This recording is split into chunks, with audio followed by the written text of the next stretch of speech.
Hi everyone, welcome back to Just Jake Reviews, review albums, movies, and sports games. And today we are back with part 2 of yesterday's video, but it's also a different video at the same time. Highs and Lows Part 4, the 4th installment of my Highs and Lows series, where I talk about new music. We did Part 3 yesterday, where I talked about my favorite and least favorite songs of 2025. Today we're going to do albums. We're going to do the album list. Today I have a list of top 5 worst albums of 2025, and I picked out my top 10 favorite albums I've heard in 2025. These are actually in order, unlike the songs, where the songs could have been mixed up in different orders. I tried to get them in order correctly, but I purposely did leave out some songs for the song list. But this album list is correct. These are actually the top 10 favorite albums of 2025 I've heard. I have a score for each of them. I'll talk about the score. Some of these albums I mentioned before in the first 2 Highs and Lows I made back in like February and March. But yeah, the 4th installment of Highs and Lows. I have to keep it on theme. Every single High and Lows video, I have to wear a hat. I don't wear hats in public normally because I like my hair. But, I wore a hat in the first episode of Highs and Lows just because it was like convenient timing. I was watching a hockey game, so I wore the Flyers hat, which is right here. But I was like, you know what? Cool, I'll keep it on theme. So part 2, I wore the Bills hat. Part 3, wore the Bills hat. And I was like, I'm going to wear the one hat I don't have. So I have an Anaheim Ducks hat because I've been to Anaheim. I saw a Ducks game. It was versus the Sabres. I got a hat. Hat looks cool. But no, these hats, I feel like they don't get worn a lot. So this is also kind of hurting my head, so we're just going to get this started. But yeah, so I figured just like the song list, we're going to start with the worst. We're going to start with some negativity. And once again, just like the song list where I had 5 of them, I have 5 albums of 2025 I didn't like. Now, with the song list for 2025, I left out some songs. I had a list where I hated more than 5 songs of 2025. I only just said 5 for the camera. But these 5 albums I did not like are genuinely probably the only 5 albums I hated. They're probably the only 5 albums I disliked. But yeah, let's get started with this. 3, 2, 1, go. Alright, starting off with the top 5 worst albums I heard of 2025.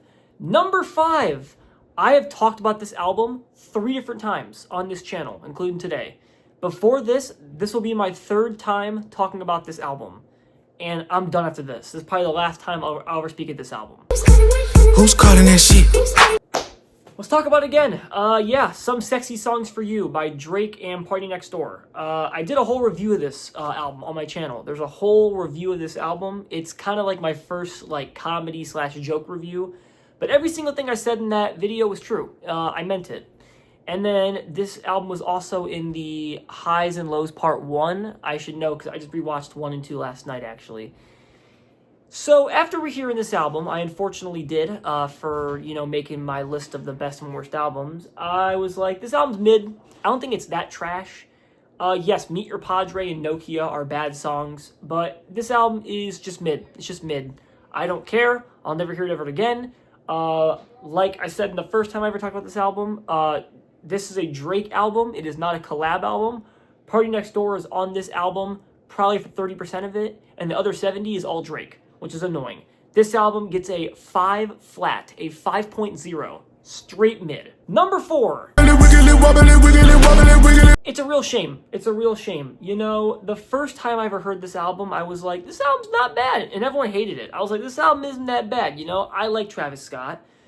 We got Jack Boys 2 by Travis Scott and, I guess, Jack Boys. I also reheard this album recently, and after rehearing this album, I was like, man, what was I missing? This album is really bad.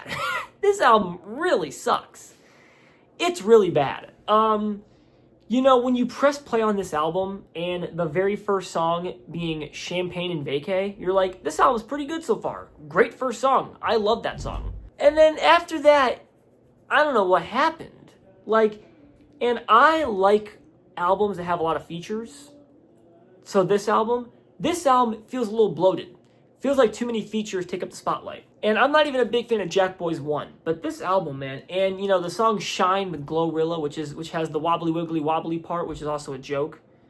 That's part of my guilty pleasure. I kind of like that. But no, this album is not good. 4.9. Number 3, I mentioned this album in another High and Lows video. Up everything I got going on. My Way to Rexdale by Nav. I don't know why I gave him a chance. just like I said in, I think, Highs and Lows 2, I don't know why I gave him a chance. This album stinks. It's not good. It's Nav. I still believe Nav is the most boring rapper ever made. The most boring rapper we've ever heard ever. I don't care about his music at all. I don't think I'm ever going to hear another album by him. Just a waste of time. 4.8. All right, these top two are really bad. Number 2, I mentioned a song off this album yesterday. Let's talk about it. American Heart by Benson Boone. Yes, Mystical Magical is one of the worst songs of the decade. But I said that yesterday. Benson Boone. And it's not even like I'm full on hating him. It's like I sort of believe he has talent. I think he could have talent. I think his label is messing his career up. I think his songwriting is messing him up. I think his label wants him to fail. Because if you watch videos of his live shows, his covers are fantastic. Like I saw a video of his live show, actually, I think here in Cleveland, where he did a cover of Sparks by Coldplay. One of the best covers I've ever heard. I'm not even kidding. So that's a huge compliment to Benson Boone. But this album is not it. This album's trash. 4.3. Alright, and number 1, the worst album of 2025 I've ever heard. We're going way down. We are going way below a 4.3. Number 1. A Futuristic Summer by Metro Boomin. Metro Boomin, critically acclaimed producer. It's deserved. He's an amazing hip-hop producer. I don't know what he did with this album. I don't know. Once again, I've only heard this album once. I don't want to rehear it because if I rehear it, I might like it. Maybe I was just having a bad day, but I actually contemplated living after hearing this album and during. I get what he was trying to do. Every beat on this album sounds awful. It sounds like the album's not serious. And he decided, and I understand his turn of trying to get, features that aren't that big of names. I mean, I understand you got like a Lil Baby feature. I think you have Future, and then I think Waka Flocka Flames on 2 songs. Oh my god. I think the worst song is a song called Butterflies. I forget what it's called. Oh my god. And it's like, this album's almost 30 songs long. This album is going to be the lowest score I ever give something on this channel. Futuristic Summer by Metro Boomin gets a 1.7. A 17 out of 100. I'm not kidding. Oh my god. A backward hat I look awful in. You guys like me with a backward hat? Looks terrible. Oh my god. Yo, what up, dude? Alright, no, I can't do this. Alright, now that's it for the negativity. Now we're going to go about positive vibes only. These are my top 10 albums of 2025. Once again, some of them I have mentioned songs off of, or just I mentioned the full album before, but we're gonna discuss all of them. So, starting off with number 10. I'm standing outside in the rain, passing out down. We could be starting off pretty controversial already. Number 10, ADHD 2 by Joyner Lucas. I understand Joyner Lucas is a rapper who doesn't get the most love, who people don't like his song lyrics, people don't like what he's rapping about. This is the sequel to his 2020 album, ADHD, which, as someone who has ADHD, the album is very good. I don't really want to say that, but it's, some songs are literally like, some songs on ADHD 2 are pretty relatable. Yeah, I will be a continuer in believing in Joyner Lucas. I will always like his music. Very, very solid. I like the way he raps as well. A lot of good songs and a lot of good features on this album. You got the song Mama featuring Chris Brown. I'm not even a Chris Brown guy. I actually hate Chris Brown, but that's a very good song and a very good feature. Ty Dolla $ign has an amazing feature on this album as well. And yeah, overall pretty good songs. Is this better than ADHD 1? I will say yeah, I think it is. This album gets an 8.3 out of 10. Number 9. Tell me get away from this godforsaken place. A lot of hip-hop fans are going to have this album way higher. I understand that. Alfredo 2 by Freddie Gibbs. Freddie Gibbs is a rapper who I've never really loved. I've never really, gave my full attention to. Not saying he's a bad rapper. He's a pretty good rapper. I listen to a lot of his albums now. I've heard the first Alfredo. I've heard Pinata. I've heard Bandana. I've heard majority of the big ones. Alfredo 2 is great. This album's awesome. Love the production. Obviously, it's The Alchemist. The rapping's good. The Larry June features are pretty good. Ensalada with Anderson .Paak. Probably one of the best features of the whole year. Amazing song. And yeah, Alfredo 2 by Freddie Gibbs, pretty solid. I'm glad he made the top 10. And this album gets an 8.4 out of 10. Number 8, I reviewed this album a little bit ago, and it actually did pretty well. But so, yeah, a little throwback to this album. Let's talk about it again. Number 8, we have Skeletor by Ghost. Once again, I reviewed this album in its entirety when this album came out, and I still love this album. Actually, going back and rehearing all 10 of these albums, this might have been the best one to re-listen to. Rehearing this album, I was like, man. And after the first day of rehearing it, I was in my car driving somewhere, and I would keep playing the songs on repeat. Very good. I mean, Guiding Lights, Cenotaph, which I mentioned on this channel before. Satanize, the single's very good. This album's fantastic. I love Ghost. They're a band that I love. This album's very good. 8.5 out of 10. This album could win a Grammy because I think it's nominated for something. I want to say it's nominated for best metal album, which is Ghost. They're not. I wouldn't call them metal, but whatever. You know, I can't do anything about it. Number 7. I've also mentioned this album again on this channel. I never tell you that I didn't do. Life is Beautiful, Larry June, 2 Chainz and The Alchemist. This album's good. This album's very good. I will say this album wasn't the greatest to re-listen to, if I'm being honest with you. Yeah, it's pretty solid. I love some of the songs. The songs I mentioned on the channel in previous High and Lows videos are like, well, I mentioned New Generation, I think the song's called. I mentioned Any Day. Generation and Any Day are the songs I mentioned. Those 2 songs are no longer the best songs in the album. I think Bad Choices is the best song off the album. That sample is beautiful. But still pretty good rapping. 2 Chainz is cool. This album is pretty solid. It wasn't the best to re-listen to, but this album still gets an 8.6 out of 10. Number 6. I'm looking for food and look at the booty. Nice off, maybe the boot. Number 6, we have God Does Like Ugly by JID. JID, one of the best rappers of the 2020s decade. Amazing rapper. You know, him dropping The Forever Story and having it be one of the best albums of the decade for most people is awesome. He dropped this album. If I had to give one negative thought about this album, I will say is that the second half falls off a little bit. I think the first half is definitely stronger on this album. You know, I mean, the best song off the album for me is On McAfee, which is in the second half of the album. But, you know, Work, the single at the beginning, Community with Clips is very good. We'll get the Clips in a minute. JID, pretty solid. Is it his best album? No, but still pretty solid. This album gets an 8.7 out of 10. Number 5, this album is actually nominated for a Grammy for Best Hip Hop Album of the Year. My back, take Amtrak. Well deserved. It is. It's well deserved. Number 5, Clips, Let God Sort 'Em Out. Clips, Pusha T and Malice, 2 legendary rappers who are pushing 50. Clips, their first album since like 2002 or something like that, came back, dropped a banger of an album. This album is fun to re-listen to. Love the beats, love the Kendrick Lamar feature, love the Tyler the Creator feature. Amazing. This album slaps. And I do feel like this album should win a Grammy because I don't know why the 2025 Grammys do this, but the other hip-hop albums that are nominated for a Grammy came out last year. That's not how that should work. An album that came out this year should win the 2025 Grammys. You know, the Grammys for this year? And this is the only album that came out this year that's nominated for a Grammy. So therefore, this album should win this album should win Album of the Year.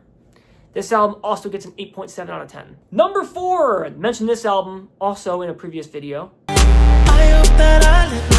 Let's do it again. Hurry Up Tomorrow by The Weeknd. Yes, the album is still good. Yes, the album is fantastic. Love The Weeknd. Hurry Up Tomorrow, great album. Now, rehearing this album. I reheard this album obviously recently. And this album's like 23 songs, which is obvious. Not gonna lie, I did get a little bored towards like the final 5 tracks of the album. Because I was like, when is this over? I'm not the most patient guy in the world. But with music, I try to be. This album was kind of pushing some buttons. Because any album above 23 songs, you gotta put time for. Which, you know, I'm not really for that. But it's still The Weeknd. Cry For Me is an amazing song. Tons of other songs too. I'm not gonna lie, both singles I'm not really feeling. Say Paulo and Timeless, don't really love those songs a lot. Wake Me Up, the first song is amazing. I would say the first half is also stronger than the second half. This Hurry Up Tomorrow, this album gets an 8.8 out of 10. Number 3, a country album.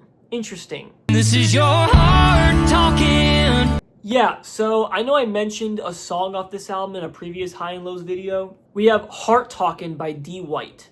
D. White is a country artist who is up and coming. And I saw him open at a live show I went to. I saw him open for a less serious gimmick artist. And I met him after the show. We met him after the show. Very nice guy. Shook his hand. I was like, hey, man, you did really well. Very sweet guy, by the way. And I was like, you know, the songs he's playing, I was like, this guy's pretty good. I'm going to listen to him more. And I did. And he dropped this album recently called Heart Talkin'. It's got 10 songs. And I think 6 of the songs, 6 out of 10 songs on the album, I've already heard because they were singles. So only 4 songs were like, no, sorry. 7 songs. I've heard 7 songs out of 10 because they were all released as singles. So only 3 songs were new. But no, this song, you know, the song Heart Talkin', Million Miles, Whiskey Please, Little Things, the new song called Snake is very good. Just very good country, and the fact that this album is top 5 album of the year is amazing. This album also gets an 8.8 out of 10. Go listen to his music if you like country music. My top 2 are both 9s, so these are in the 9s. Number 2, this album's freaking crazy. I also saw this guy live. Like sugar on my tongue. Number 2, Don't Tap the Glass by Tyler, the Creator. I have a video on this channel of me reviewing his concert I went to his concert in, I think, June or July. He made the concert, the concert was before this album came out. This album's on steroids. Also 10 songs long. This is Tyler trying something different. He's trying to do like aux music in a way. These songs are very good to play on the aux. The song Don't Tap the Glass. Sugar on My Tongue is a very popular TikTok song. Don't Stop Playing With Me is a very good song. This song's on steroids, very fast paced. Love this album. This album gets a 9.2 out of 10. And number 1 album of the year, it's not even close. I mentioned 2 songs off this album in my Songs of the Year list yesterday. I thought you knew. Number 1 is Vanisher Horizon Scraper by Quadeca. Quadeca. Wow. 2 songs, Casper and the Great Bacchanal, I talked about yesterday. Man, there's so much more to that. If I would probably, this is probably the only album on the whole list I would rehear still that came out this year. Every song. This album will make you have a new look on music. I'm not even kidding. This album is mind-blowing. Mind-blowing. Dancing Without Moving, Monday, Godstained, the intro that's not even a song. I think it's called No Questions Asked. Oh my god. Dude, so many good songs in this album. This album gets a 9.5 out of 10. 9.5. It's that high. Standing ovation, except I'm going to keep sitting for Quadeca. Anyways, that's going to be all for today's highs and lows video. Have no clue when the next one's going to be. It's going to be a little while till highs and lows episode 5. But I thought I would give you my end of the year list for songs and albums. And yeah, I did that. So make sure to read that. Make sure to like, subscribe, comment if you want. I would love the support. And I will see you in the next video. Peace.